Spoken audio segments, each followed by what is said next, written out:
ये चैनल केवल मनोरंजन के लिए है। हम किसी भी तरह के अंधविश्वास को बढ़ावा नहीं देते। आज पापा को गुजरे 20 साल हुए। मैं उन्हें आज भी बहुत मिस करती हूँ। आज उनके कमरे से मुझे कर्ण पिशाचिनी साधना की किताब मिली और मेरी यादें फिर से ताज़ा हो गई। कर्ण पिशाचिनी यह एक ऐसी खतरनाक मंत्र साधना है जिससे साधक अपने मंत्रों से एक पिशाचिनी को खुश करता है और वो पिशाचिनी अपने साधक को किसी भी सवाल का जवाब उसके कान में देके उसे खुश करती है। सवाल कैसा भी हो, चाहे भूतकाल हो या वर्तमान काल हो, उसके पास हर सवाल का जवाब होता है। लेकिन अगर यही कर्ण पिशाचिनी नाराज हो गई तो ये वरदान कभी श्राप में बदल जाए ये कोई नहीं बता सकता।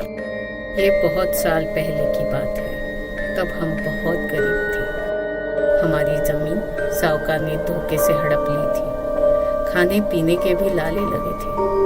हम लोग पूरी तरह से कंगाल हो गए थे।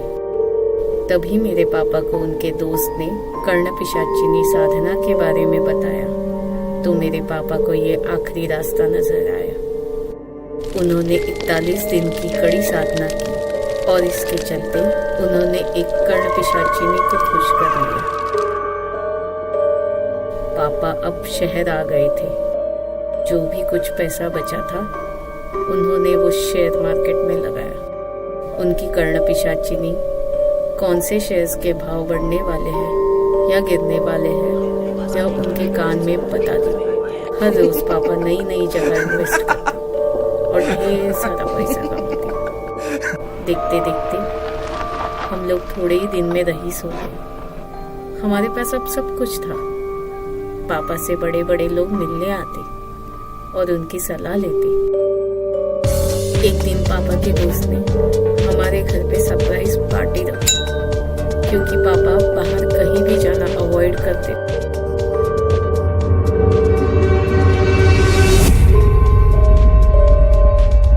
उसी रात से पापा अजीब सा बर्ताव करने लगे।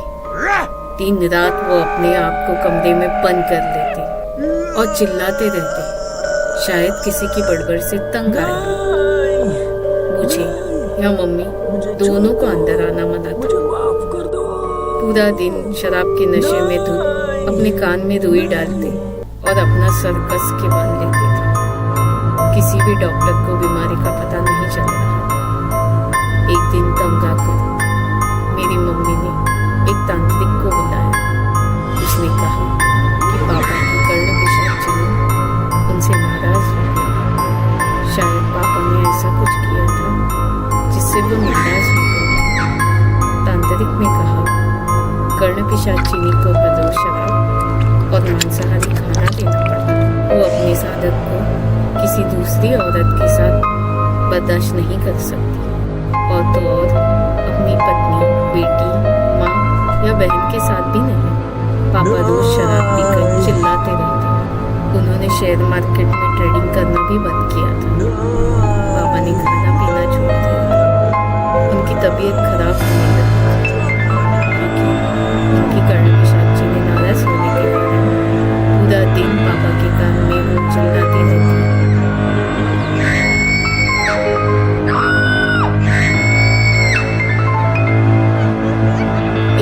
भी शांत नहीं होती थी और बार बार यही बताती कि उनकी बेटी यानी मेरी मौत कैसे होगी। ये सुन के मेरे पापा और चिल्लाते ताकि कुछ सुनाई न दे। इसीलिए उनको एक कमरे में बंद कर दिया था। एक दिन अचानक उनके चिल्लाने की आवाज बंद हो गई। उनके गुजरने के 2 महीने बाद मुझे उनका ये लेटर मिला। कर्ण पिशाचिनी से छुटकारा पाने के लिए उन्होंने अपनी जान ली। ये घर, प्रॉपर्टी सब पापा के कारण ही था। हमारी स्थिति सुधारने के लिए पापा ने अपना बलिदान दिया था। आज भी मुझे लगता है कि मेरे पापा यहीं कहीं हैं मेरे साथ। अगर उनकी कर्ण पिशाचिनी अब भी उनके साथ हुई तो